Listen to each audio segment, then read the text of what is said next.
the speed at which Tesla moves and the way they are structured. So even in Fremont, what we hear in spoken to several Tesla people is design and manufacturing is very integrated. There's manufacturing in the plant, design is very close by. So the ability to talk to each other and say, hey, why, and make those changes. Traditional legacy OEMs have these big silos and they have processes. Integration is the key to efficiency, and integration is hard work because you have to get people who can work across their boundaries and across their traditional limits. And boy, the beauty is in the integration. And then the more you can do that, the more efficient. If you don't integrate well, your design won't be well integrated and it won't be very efficient. One thing about Tesla guys is to stay up to speed on their designs is to tear one down about every 6 months, because I guarantee you it'll be different. And there's always something new, something learning. And Matthew had mentioned, legacy OEMs enemy or change is an enemy to quality. Change is a threat. Well, they don't accept that. They just change as soon as they think they can implement something that's better. In this video, some incredible insights into Tesla's brilliant engineering, the culture of the company, and what separates them from the entire legacy automotive industry. I got to throw one thing in, a historical fact. You got a date. All right. So we're going to talk a lot about Tesla today. Yes. I know, right? Yes. It just so happens that on June 22nd, 2012, okay, today is June 22nd for those who are watching live. June 22nd, 2012 was the first delivery of the Model S at the Fremont plant. Wow. And a couple of weeks before he delivered those vehicles, Elon, who then was CEO and chief product architect, and as you well know, now he's CEO and Techno King, said, quote, in 2006, our plan was to build an electric sports car followed by an affordable electric sedan and reduce our dependence on oil. Delivering Model S is a key part of that plan and represents Tesla's transition to a mass production automaker and the most compelling car company of the 21st century. So seems to me that he's checked the box in terms of being a mass manufacturer, and he seems to have checked the box in terms of being most compelling. Yeah. And preeminent automaker too, possibly in this century. Surprise, surprise. Elon Musk and Tesla doing what they said they were going to do. For some reason, robotaxis just came to mind. Matthew, go into that CT scan, because you just said, we do the CT scan. But I mean, you're essentially, in a way, doing an MRI of a vehicle where you can bombard it with all kinds of energy and literally replicate it in CAD. Yes, John, that's what we do. And we do a process of reconstruction. It's a process by which you take over 10 million images, both in the X and Y axis and Z axis. And then we reconstruct those images, then we segment them for material properties and then get the CAD. And then we also tear down the vehicles and do a material analysis on every component so that we can model the entire CAE model of that vehicle. So that's what we do. That's the patented technology. The startups, and we'll use Tesla as the best example for now. We'll get into some of the others later, but they do things differently than the way you did it in GM, right? Yeah, incredible. That's the most amazing part of the whole thing. It's the technology is intriguing, but the process, the culture of the companies, the way they go about the work is staggering, quite frankly. The speed at which they make decisions and the speed at which they execute is really remarkable. The speed at which Tesla does things is highly underrated. Whether it's building factories, developing products, implementing new changes, refinements, deleting parts, processes, adjusting pricing based on global order flow. This is something many people are completely unaware of. Tesla has many strengths, and the speed at which they execute is clearly one of the biggest. It's hard not to facepalm through the back of my skull when I hear a legacy automotive company claim that they're going to overtake Tesla at some point in the future. In order for this to be possible, said company would need to be moving faster than Tesla does for a sustained period of time just to catch up before then overtaking them. The problem is, there is no other company in the automotive industry, in fact, very few other companies on Earth, irrespective of their industry, moving even close to as fast as Tesla. And based on my understanding of physics and the laws of the universe, if no company is moving as fast as Tesla, it is literally impossible for them to overtake Tesla. It's embarrassing that I need to point this out, but just remember this next time you hear somebody claiming that the competition is coming. The only place the competition is coming is all over themselves, not for Tesla. And any company claiming that they will overtake Tesla at any point in the future is lying to you. The best any of these companies can hope for is battling it out for an extremely distant, embarrassingly distant second place. So back in the day when you were at General Motors, how long did it take from idea to execution of a vehicle? We used to, going way back in my career, it could have been 5 years of a vehicle development process. When you look at Tesla as an example, in the pace at which they executed some of the mega castings from the Model 3 to the Model Y and rear mega castings to the front mega castings, they were doing those in a matter of a year's time. So I'm not very good at math, so maybe you guys can help me out. Is 1 year less than 5 years? If so, how much less than 5 years is 1 year? It seems that Tesla is moving at a slightly faster pace than legacy automotive companies. In fact, I think it's been less than 5 years since Model Y first entered production and is now the world's best-selling vehicle. At the same time, a company like GM in the past would still be developing a vehicle. Tesla's begun production, ramped production, and is now literally dominating the automotive industry with a single vehicle model. But the competition is coming because they told you they're coming. Just you wait. Also, it's definitely impossible Tesla will ever get to 20 million vehicles per year, let alone by 2030, because if that was the case, they'd be moving very fast and no other automotive companies move that fast. Therefore, Tesla can't, because Tesla doesn't move faster than other companies, because we told you so. Back in the day, it had taken us more than a year to decide to do it, let alone to do it. So, it's kind of an indication of how quickly they're going. Just so we're clear, he wasn't actually joking about a traditional automotive manufacturer taking a year just to decide to do something, let alone actually executing that decision once it's been made. Case in point, it's been years since Tesla started doing their gigantic gigacasting. The world knew about this. Model Ys were torn down. Holy shit, look at this casting, it's massive. The casting has since expanded from 3 big pieces to 1. At any point, legacy automotive manufacturers could have immediately went, wait, what? Big casting? Good idea. Let's copy this and implement it. You'd think at this point in time, years later, that every automotive manufacturer on the planet would also be doing huge castings. But guess what? Not yet. As recently as this week, Toyota are talking about the fact that in the future, they too will be implementing gigantic castings in their vehicles. I guess they spent the last few years just deciding that that was the right thing to do. Comparing the body in white, mass comparison. And Terry, walk us through these pictures here. What are we looking at? What we're looking at here is a typical, legacy OEM. If you look real close, you might be able to identify who it is, but it's very typical. The left-hand side is the legacy one, right? Of a body in white.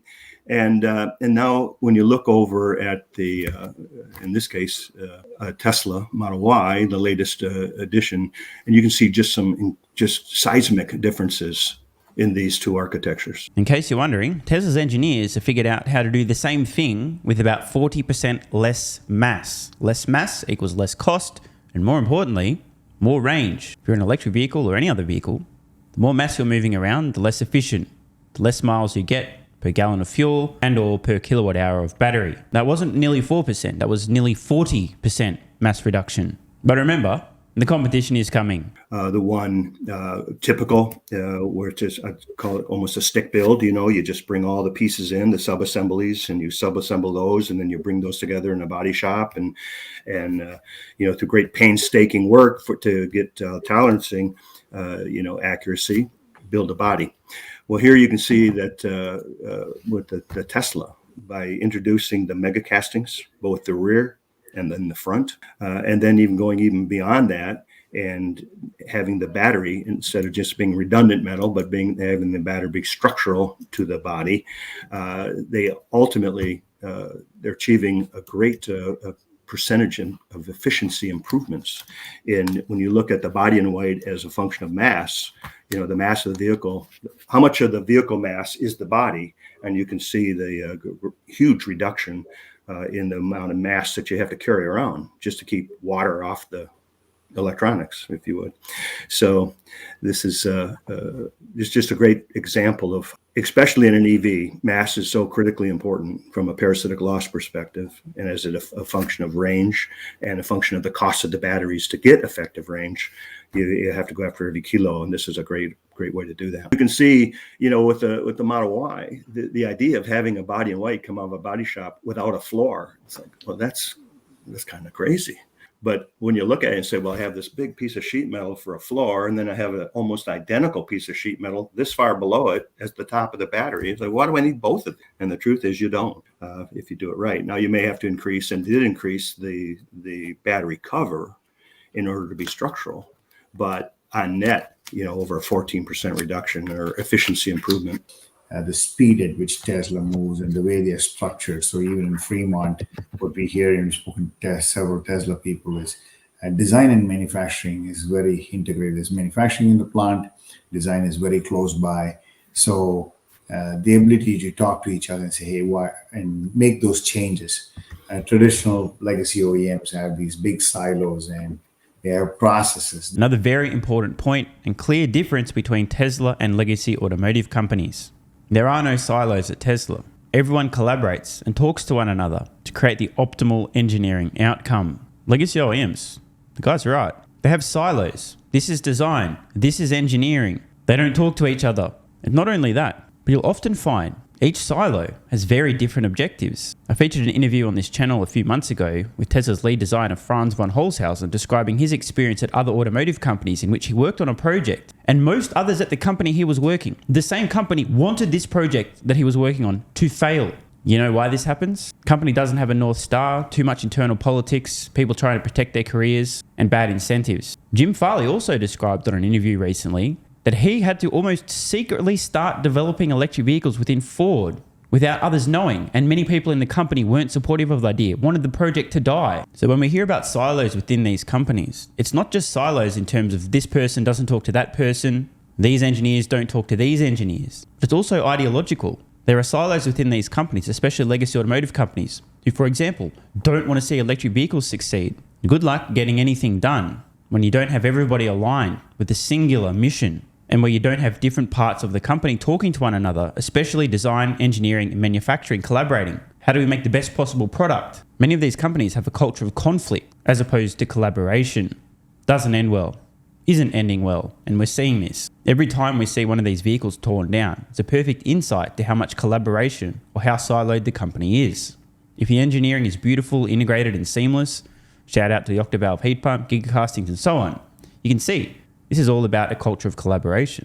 If, on the other hand, it's an absolute clusterfuck, like the thermal management system in the original Mark E, absolute embarrassment, you can tell these companies, the people working in them are in silos, they don't talk to one another, and the engineering speaks for itself, not in a good way. These processes over the last 50, it's like in any industry, right? And if you go to Michael Porter or Clayton Christensen, it goes back to, as an industry matures, commoditization happens. When commoditization happens, organization gets very structured and very process oriented. What you see with Tesla is they are able to innovate. They have processes, but they're able to innovate and do more than Kaizen. They're able to do these huge revolutionary changes, which speaks to the culture of the organization. Yeah. That is the critical thing. It's allowing the freedom to think and innovate. Whereas in a traditional OEM, like Terry said, it'll take you 1 year to even make a decision. I would go further and even ask question is, in certain organizations in the world that we work with, if you came up with such an idea, you could even be fired. We run into that all the time. There are certain engineers that are scared to suggest, because they said, if you broke the specification of the golden rules in that organization, you could be fired. Insane as it sounds, they're not joking. There are engineers who are too scared to rock the boat, who have great ideas, who know, should they even dare to suggest this important idea that'll make things better, their career could be on the line. In fact, I believe this was one of the reasons Sandy Munro went out on his own and started Munro & Associates. I personally have a lot of experience with sharing ideas that were good, useful, and should have been implemented, only to be met with, you don't know what you're talking about, that's not how we do things here, shut the fuck up and just do what I tell you to, bitch. And surprise, surprise, I now no longer answer to anybody either. And in unrelated matters, I kind of find it amusing that today there are still people providing Elon Musk with plenty of unsolicited feedback on how to be better, how to do better, how to run his companies better, why Tesla desperately needs to advertise, why he'll fail at a social media company because he doesn't understand people. You get the point, right? People who are afraid to think for themselves are certainly happy to think for others. There are a lot of people out there who believe there's only one way to do things, the way they've been doing them, the way they've been taught to do them. And anyone else who does anything different is automatically wrong. The end.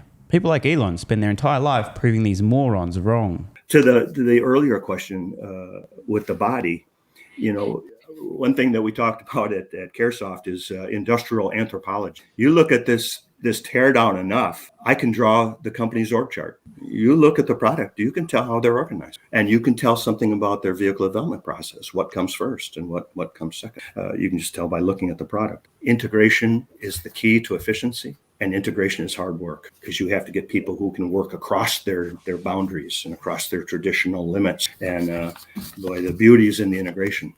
And then the more you can do that, the more efficient. If you don't integrate well, your design won't be well integrated and it won't be very efficient. Terry is spitting nothing but facts. And I've got to bring this up in case you missed it. The Munro & Associates teardown of the Marquee thermal management system exemplifies these points brilliantly. If you're listening audio only, make sure you're watching video for at least this portion. You have to see this. Now, the first thing I want people to notice here is location, location, location. Many of the components for the Tesla Model Y are very close together. What Ben is going to do is he's going to bring the corresponding pieces and parts that we found on the Mach-E, put them on the table, and then compare and contrast the hoses and lines that run between them. Right here is the R1234YF pump. Notice it's hanging off of this cross-car bracket from the Tesla Model Y. Tesla chose a steel bracket to go across, Ford chose an aluminum. But as we look at how things are mounted, how they're isolated, and the distances apart, we can see that Tesla focused heavily on getting everything as close together as possible. If you look at the back, because this is a heat pump system, the lines run in an exact straight line. When comparing and contrasting to the Ford Mustang Mach-E, you'll notice that the lines are not nearly as concise. So Ben, do you want to go ahead and grab the first component to compare and we can talk through the differences? All right, well, first we're going to grab all the lines that the Mach-E has, which is, as you can see, a whole bunch of lines when compared to what the Tesla Model Y had. There's actually 35 different hoses here, which is a very large number when looking at the thermal system. And then pulling out a few of the other parts that Corey had just talked about, we'll start with the bracket that they're using for mounting most of this. This is the crosscar beam. This also holds the motor up as well as the electronics. So Ford is doing more than just the thermal systems with this component. So it is much larger than what it needs to be, but it would be the equivalent part in the Mach-E. And then we also have the compressor that the Mach-E is using, but it's not mounted just like that. There is a noise isolating diaper that goes around it, and they have a bracket and then an isolator to hold it in place. So there's a lot more that's happening with these parts. And then Corey also mentioned the refrigerant lines there and how they were very straight and to the point with their design. These are very turned, they're very bent. Not a straight line ran here, so they have to wrap around parts to get to where they need to be. So, Corey, if you want to take a look at some of the next parts. Yeah, so the next thing we're going to talk about is the valves and the... I'm going to pause right there. As we can see on screen now, Corey with the Model Y thermal management system, that tightly integrated package of brilliant engineering is the exact same thing, the equivalent as the clusterfuck. Looks like a bowl of spaghetti that somebody vomited up. On the table, the Ford Mach-E thermal management system. This is what happens when your company has a bunch of silos. The engineers, design, manufacturing don't all collaborate and talk to each other. You end up with the clusterfuck of all clusterfucks. So back to the point from Terry. This is what he's describing when he talks about tearing down a vehicle and being able to tell you about the organization, the structure of the company that put the thing together. Tesla, seamless, efficient, lean design. Ford's Mustang Mach-E thermal management system, wasteful, excessive, embarrassing, convoluted, just an absolute clusterfuck. Now, I'm no automotive expert, but if I had to guess, I would think Lean, efficient design and engineering is probably preferable to extremely inefficient, embarrassing clusterfucks. But hey, like I said, I'm no expert, so maybe I'm wrong. Look at that body, which is a casting. I'm sure there were discussions in Tesla which said, hey, if you have a casting, you can't fix it in an accident. And somebody said, okay, if I'm going to save 135 kilos and maybe $800 on each vehicle, and let's say we make 1 million vehicles, that's 800 million that we save. Yes, you may have, say, out of the 1 million vehicles, maybe 50,000 vehicles crash. And out of that, maybe 5% you to change the casting, which could be a 20,000, so 2,000, 5%, 2,500 vehicles. And you may have to spend, say, $20,000, which is around 50 million. So here you save 800 million. Here you say 50,000. And the decision was made, which was good for the company, looking at marketing, sales, manufacturing, engineering, everything. Exactly. Tesla, the company, makes decisions that are the best for Tesla, the company. Most other automotive manufacturers, the silos, make decisions that are best for the silo, not for the company. Well, the fear of change, the fear of survival is different among different OEMs. I had the privilege of meeting with several CXOs. Some are really, really scared and see the change. Privately, they will say, hey, I'm scared of the future, and they take decisive action. Some, I don't think I even understand the seriousness of the problem. Interesting insight here. So based on discussions with a bunch of the world's largest automotive manufacturers, some of them privately know they're kind of fucked, aka they're very, very, very, very fucked, and not kind of, but absolutely unequivocally, completely and utterly fucked. Others, still with their heads so far up their own asses, I definitely don't think he's talking about Toyota, so dumb, so blind, they don't even realize the existential threat. Oh, electric vehicles, no one's going to want to buy those. They don't even see the threat. There's a glowing ball in the sky, and they're like, oh, what ball in the sky? It's nothing. I really wish these people would name and shame. I mean, I know they can't, but I just love to know. Who are the automotive manufacturers internally, the executives, managers, and so on, who are so fucking dumb they don't even realize the magnitude, the existential threat that electric vehicles represent to the internal combustion engine vehicle industry? You're facing that the industry is truly in an upheaval, especially in the next 2 to 3 years, especially with Tesla's plans to go to 20 million units. Especially as we transition to EVs, there's a lot to learn. Absolutely. But I am convinced there's a lot to unlearn. And when you've been doing this for 30 years in your career, it's not easy to unlearn that. This is our process. This is my validation scheme. This is what my suppliers' capabilities are. This is what we've done for the last 75 years.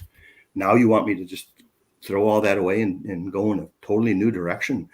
I swear, he's quoting verbatim a transcript from a discussion I had with a previous employer just after I'd been hired, sharing some important ideas. I won't bore you guys with the details.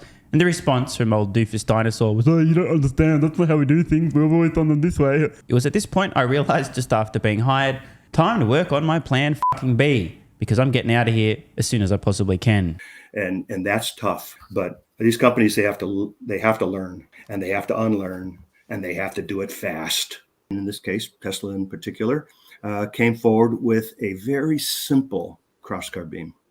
It was a hydroformed aluminum tube with co-injected plastic bracketry. And as you can see, a substantial reduction in overall mass of the part. Just to be clear, that is a 40% reduction in mass. The most amusing aspect of this is that for those of you who don't know, have been following the Tesla story for a long time, some of the earliest things we heard, some of the big criticisms of Tesla, was they do not know how to manufacture vehicles. They won't be able to learn how to manufacture vehicles. Don't you understand? The legacy automotive companies, which weren't referred to as legacy automotive companies then, just automotive companies, the big boys, have been doing this for a century or more. And now we see Tesla, the Silicon Valley dumbasses who don't know anything about manufacturing vehicles, doing better engineering of vehicles to the tune of reducing mass by 40+% on just about every component than the supposed experts who have 50, 70, 80, 150 years of experience. Now it's true. In Tesla's early days, they did kind of suck shit at making vehicles. But they've learned fast. This is more evidence of the speed at which Tesla moves. They went, in the span of just a few years, maybe half a decade,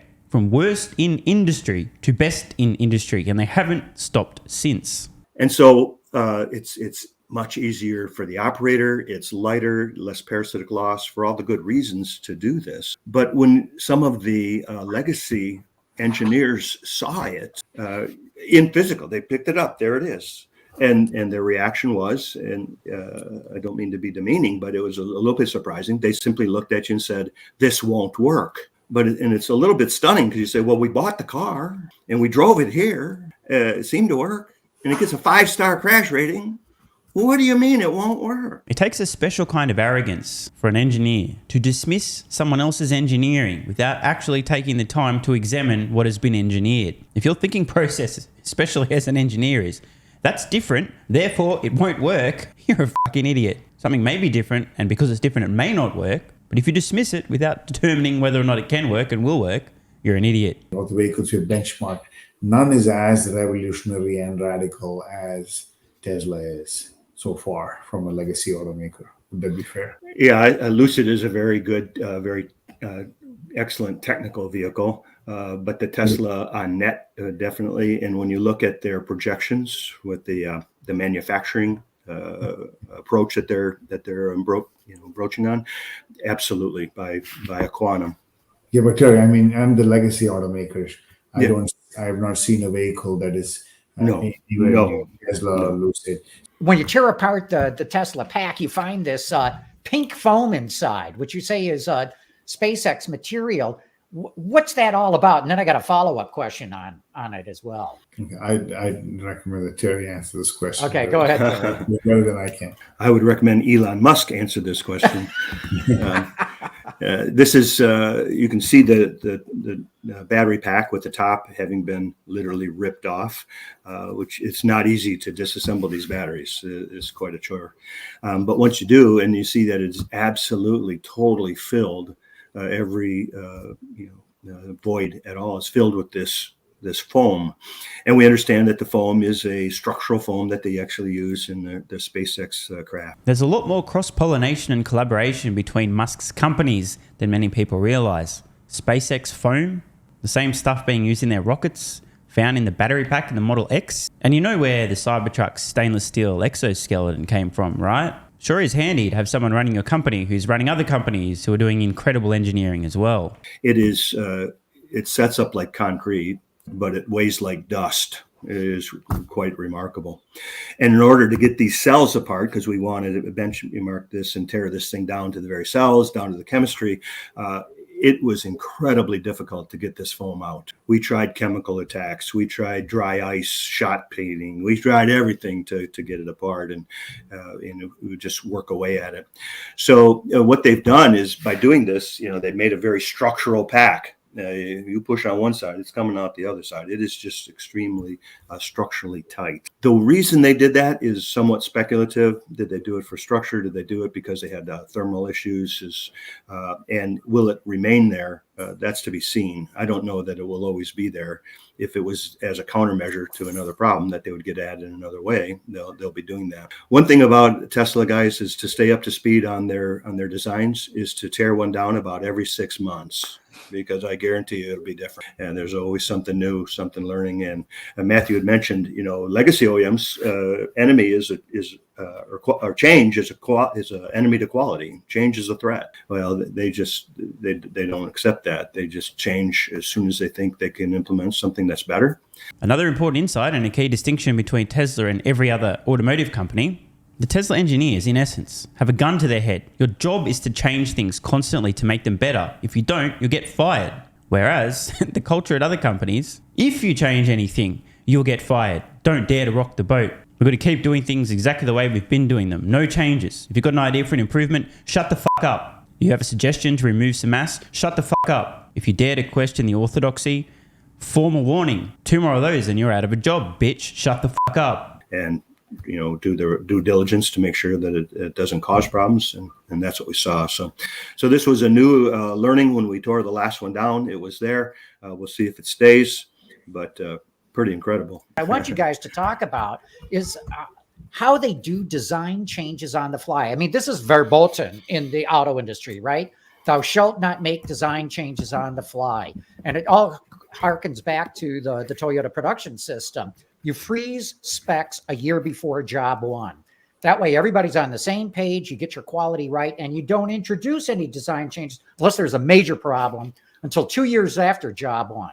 That way you can make sure that you keep your quality top notch. But Tesla is able to do these design changes on the fly. It runs into some problems sometimes, but more often than not, they get it right. How? Is it because they've got a software defined car? Is it because they can test this out with digital twins? Matthew, what would your advice be to the legacies? How do they keep up with this company that's changing so quickly? Well, a couple of things, John, and you alluded to it. One is they're always looking for technologically better ways to do things.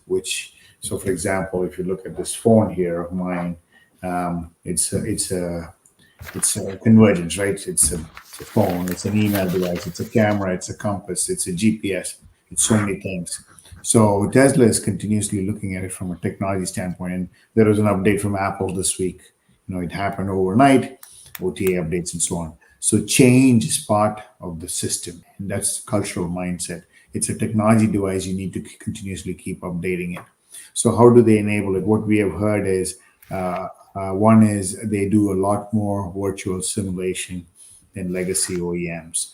We have had retired Tesla experts work with us, and they rely a lot more on the digital virtual models than legacy OEMs do. So they say, okay, here's the model. It works in the virtual model. Now build the car like the model, not the other way around. That's one example. Second point to think about is from a capital perspective. Whenever there's a change, they look at the change. We've spoken to a few Tesla people. They say, hey, there's a new idea. If you had an old idea and you made an investment of $1 million, that is sunk cost. Now, if you come back and say, okay, I have a better idea, which will save me more money and better performance for this lower cost, now let's go look at it. So the barriers to change are less, and the old rules are different because they think like a tech company. They don't think like an automotive company. And change is good. Good change is good. And that's kind of the mindset. So it's a shift in mindset. And like Terry talked about the cross-car beam, it's a shift in mindset. I'm not dealing with a 40 hertz frequency that I have to meet. Hey, this is just a motor that hums. It's all about the mindset. And if you're open to change, you will change because nobody talks about Toyota or the legacy OEMs anymore. Everybody talks about Tesla and the startups. So it's a different mindset because they change and they're innovating constantly. So that's why we talk about them. Another important insight.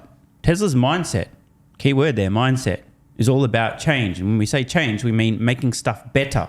Change is a prerequisite for improvement. If stuff doesn't change, it's not possible for it to improve. That's the Tesla mindset. Constant improvement requires change. Legacy automotive manufacturers, their mindset is no change. Change is bad. Change will cause problems. Just keep making things the same way. Do things the same way. No change. Change is the enemy. Change is bad. And remember, change is a prerequisite for improvement. No change, no improvement. I wonder who wins. The company with the mindset of constant change and improvement, or the company that's scared of change and improvement? So how is it that a legacy car company doesn't just simply catch up to Tesla, but actually leapfrog Tesla? Okay, so it's a very important question. So let's look at the legacy companies. The new companies. So if you take Tesla, the leader is a technologist. The leader is Peter Rawlinson, who's a technologist. If you to go talk to Peter, and I've spoken to him, if you get him started to talk about his Sapphire motor, he will not stop. He's just so passionate and excited about it. Same thing with RJ. If you meet with him, he's so passionate. You talk to He Xiaopeng, the head of Xiaopeng Internet Entrepreneur, Bin Lee, Neo, BYD head. These are all our customers. I've spoken to them. They're very, very passionate about technology. If the rules of the game are that technology leads, how can an MBA or a business person or somebody else win? Because technology is a game changer. So, and so on and so forth. So now, of course, a lot of CEOs talk about, when I talk to several CEOs in legacy OEMs, they're very, very focused on technology. They're bringing technologists in from Silicon Valley and so on. That's very, very positive because that's what legacy automakers need to do to, leapfrog into this new area.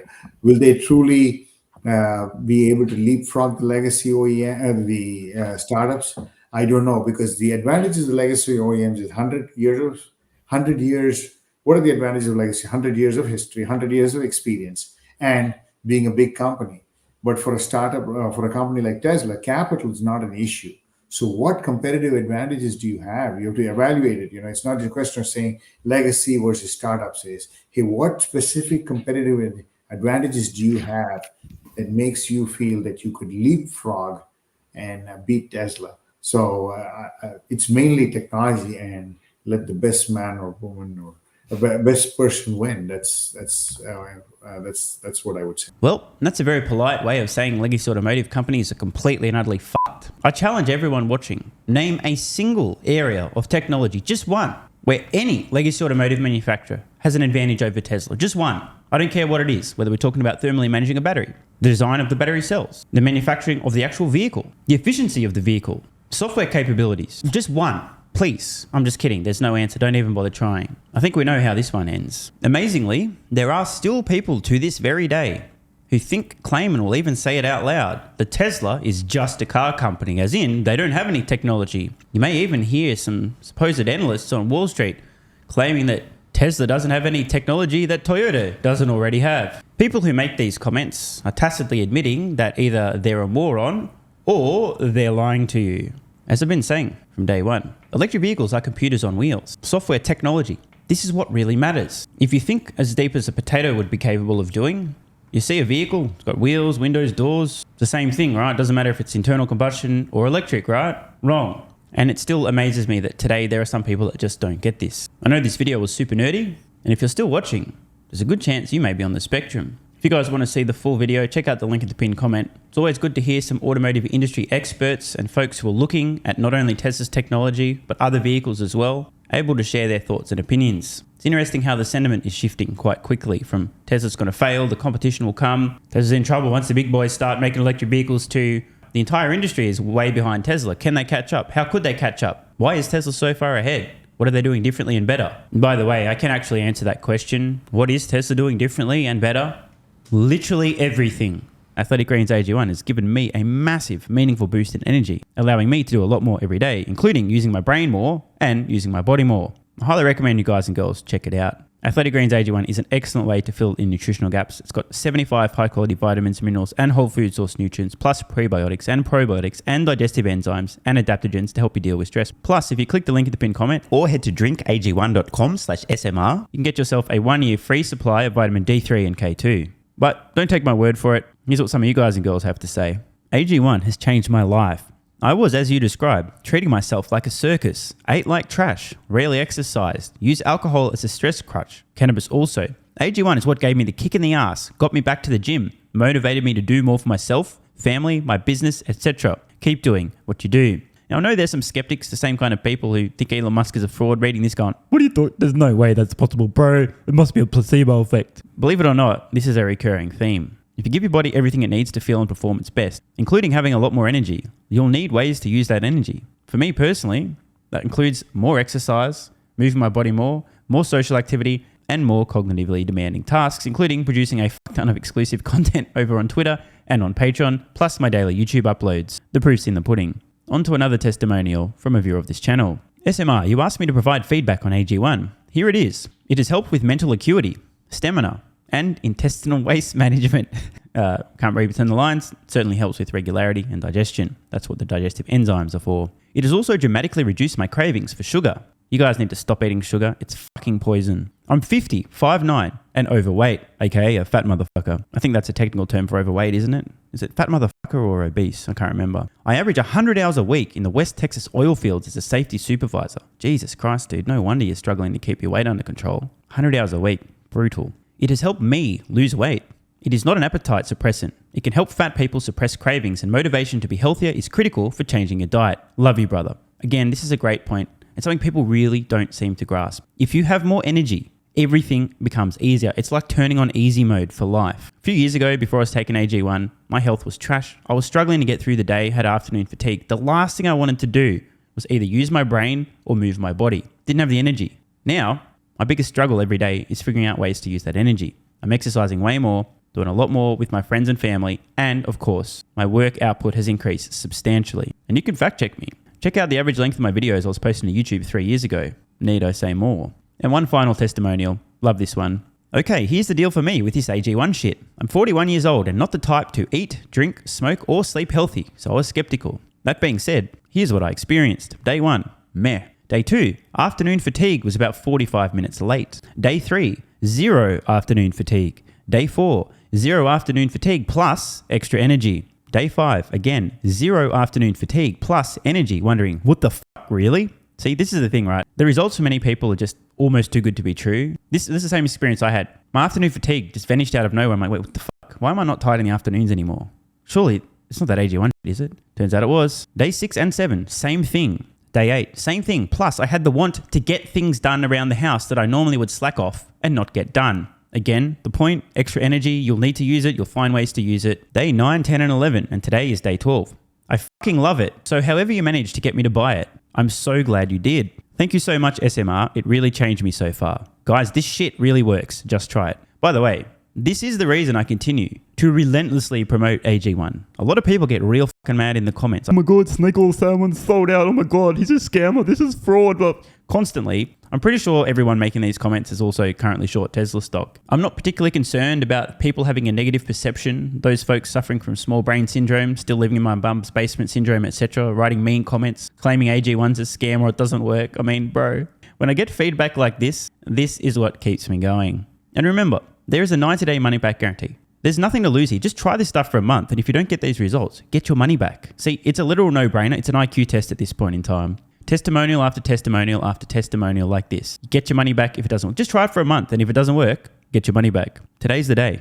It's finally time. Be like this guy who was a massive skeptic, but finally, after 1,000 promotions in a row, caved in, tried AG1, and has results like this. Head to drinkag1.com/SMR or click the link at the pinned comment, and please, let me know how you're feeling in a few weeks' time. Now, if you'll excuse me, time to put my extra energy to good use. I'll be recording some more exclusive content for Patreon and my Twitter subscribers. So click the links in the pinned comment. See you over on Twitter and or Patreon, and don't forget to grab your AG1. Love ya.